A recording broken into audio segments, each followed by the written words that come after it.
दोस्तों, स्वागत है आपका मेरे YouTube चैनल इंग्लिश बाबू पर। और आज मैं फिर हाजिर हूँ आपके साथ एक नई स्टोरी लेकर। और दोस्तों, आज की जो स्टोरी है ये बहुत ही शॉर्ट स्टोरी है, लेकिन बहुत ही अच्छी स्टोरी है, सुनकर आपको बहुत मज़ा आएगा। उसके अलावा इस स्टोरी के अंदर आपको कई सारे नए इंग्लिश के वर्ड मीनिंग सीखने को मिलेंगे, उनकी करेक्ट प्रोनाउंसिएशन के बारे में पता चलेगा। और दोस्तों, इसका जो ग्रामर का पार्ट है हम बिल्कुल डिटेल में कवर करेंगे, तो जो ट्रांसलेशन का प्रोसेस है आप बहुत ही अच्छे तरीके से सीख पाएंगे, साथ में समझ भी पाएंगे। तो चलिए दोस्तों, आज की इस कहानी को हम शुरू करते हैं। और सबसे पहले हम कहानी का टाइटल देखते हैं। कहानी का टाइटल है ड्रीम्स कम ट्रू। क्या मतलब हुआ दोस्तों? ड्रीम का मतलब होता है सपना, और ये प्लूरल और ये एक नाउन है। वैसे ड्रीम एक वर्ब भी है, लेकिन इसको यहाँ पर नाउन के रूप में प्रयोग किया गया है, और ये उसका प्लूरल नाउन है। ड्रीम्स मतलब कि सपने। कम ट्रू का मतलब होता है किसी चीज़ का सच होना, कम ट्रू। तो इसका क्या मतलब हुआ? ड्रीम्स कम ट्रू मतलब कि सपने सच्चे होते हैं, या सपने सच होते हैं, या सच हो जाते हैं। तो दोस्तों, ये आज की इस कहानी का टाइटल है, शीर्षक है। और अब मैं इसे पढ़ना शुरू करता हूँ। आपसे रिक्वेस्ट है आप इसे पूरे ध्यान से सुने, और यदि आपको कोई नया वर्ड मिले तो आप उसे नोट भी ज़रूर करें। तो चलिए इसको शुरू करते हैं। वन डे, एक दिन, poor Bittu went to Ram Lal's shop. क्या मतलब हुआ दोस्तों? पुअर, पुअर एक एडजेक्टिव है जिसका मतलब होता है गरीब। क्या मतलब हुआ इस लाइन का? वन डे, एक दिन, पुअर बिट्टू मतलब कि गरीब बिट्टू, वेंट टू गया, और ये हमारा पास्ट इंडेफिनिट का अफर्मेटिव वाक्य है। जब भी पास्ट इंडेफिनिट में कोई अफर्मेटिव का वाक्य बनाया जाता है तो वहाँ वर्ब की सेकंड फॉर्म का प्रयोग किया जाता है। तो ये गो की सेकंड फॉर्म है वेंट। तो क्या मतलब हुआ? वेंट, वो गया। कहाँ गया? To Ram Lal's shop. दोस्तों, यहाँ लाल के बाद एपिस्ट्रोफी एस का प्रयोग किया गया है। एपिस्ट्रोफी एस का मतलब होता है का के की। जब हम किसी भी व्यक्ति के साथ कुछ जोड़ना चाहते हैं तो वहाँ पर एपिस्ट्रोफी एस का प्रयोग किया जाता है। तो राम लाल्स शॉप, तो क्या मतलब हुआ? रामलाल की दुकान। तो इस पूरी लाइन का क्या मतलब हुआ कि one day poor Bittu went to Ram Lal's shop, मतलब कि एक दिन गरीब बिट्टू रामलाल की दुकान पर गया। चलिए आगे देखिए।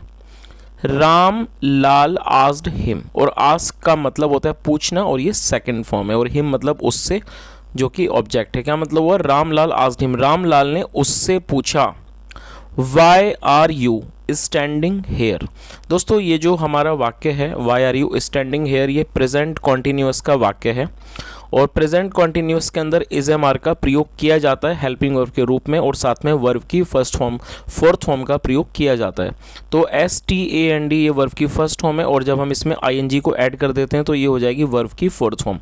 तो यहाँ पर वर्ब की फोर्थ फॉर्म का प्रयोग किया गया है। और ये प्रेजेंट कॉन्टिन्यूअस का इंट्रोगेटिव वाक्य है, जहाँ पर हमारा इंट्रोगेटिव वर्ड है वाई। वाई मतलब क्यों। तो इस लाइन का क्या मतलब हुआ?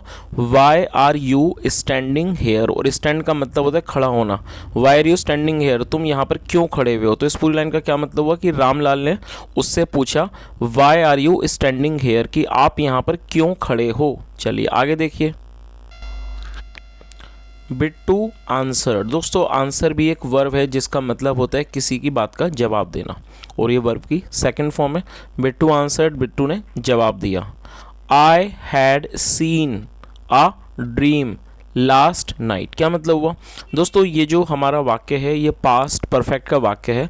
जब किसी भी वाक्य में हैड के साथ वर्ब की थर्ड फॉर्म का प्रयोग किया जाता है तो जो इस तरह का वाक्य होता है वो पास्ट परफेक्ट का वाक्य कहलाता है। और ये जो सीन है ये सी की थर्ड फॉर्म है। एस डबल ई सी ये फर्स्ट फॉर्म है, और जब एन लग जाएगा तो ये थर्ड फॉर्म हो जाएगा। तो ये हमारा पास्ट परफेक्ट का वाक्य है।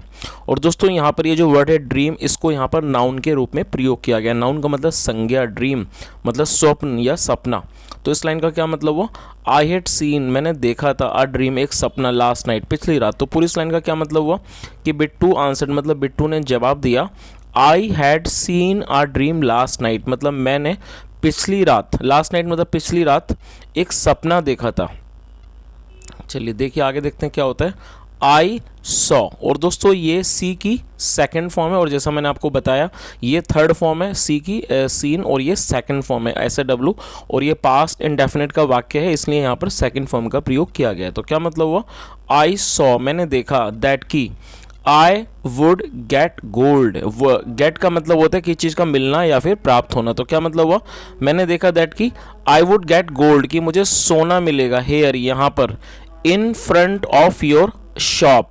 और इन फ्रंट ऑफ का मतलब होता है सामने, in front of your shop, in front of your shop. तो क्या मतलब हुआ कि मतलब कि मैंने पिछली रात ये सपना देखा कि आई वुड गेट गोल्ड मतलब हेयर, मतलब मुझे यहाँ पर सोना मिलेगा, in front of your shop मतलब आपकी दुकान के सामने। चलिए आगे देखिए। रामलाल लाफ्ट, जो रामलाल था वो हंसा, ये सेकंड फॉर्म है रामलाल लाफ्ट मतलब रामलाल हंसा, एंड सैड और कहा, यू आर आ बिग फूल। क्या मतलब हुआ, और दोस्तों ये हमारा जो वर्ड है फूल, ये एक एडजेक्टिव है। क्या मतलब हुआ, यू आर अ बिग फूल, आप एक बड़े मूर्ख हो। ड्रीम्स नेवर कम ट्रू, और नेवर का मतलब होता है कभी नहीं, और कम ट्रू का मतलब होता है किसी चीज़ का सच होना। तो क्या मतलब हुआ, ड्रीम्स नेवर कम ट्रू, सपने कभी सच नहीं होते। चलिए आगे देखिए। इफ़ ड्रीम्स केम ट्रू, यदि सपने सच होते, देन फिर, आई टेल यू, मैं आपको बताता हूँ, वॉट आई सॉ, मैंने क्या देखा। और ये पास्ट इंडेफिनिट का वाक्य है। तो उसने क्या बोला कि यदि सपने सच होते तो मैं आपको बताता हूँ what I saw in my dream, कि मैंने अपने सपने में क्या देखा। चलिए आगे देखिए। आई ड्रीम्ड, और दोस्तों ये ड्रीम की सेकंड फॉर्म है ड्रेम्ड।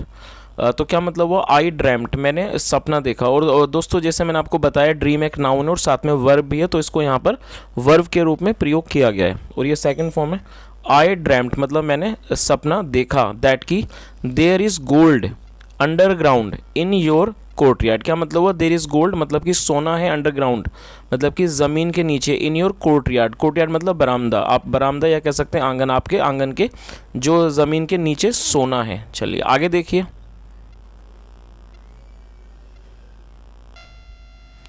बिट्टू टुक रामलाल्स ड्रीम सीरियसली। तो क्या मतलब हुआ, बिट्टू टुक, और ये टेक की सेकंड फॉर्म है और ये भी पास्ट इंडेफिनिट का ही वाक्य है। बिट्टू टुक रामलाल्स ड्रीम सीरियसली, क्या मतलब हुआ, बिट्टू ने जो रामलाल का जो सपना था उसे सीरियसली मतलब गंभीरता से लिया।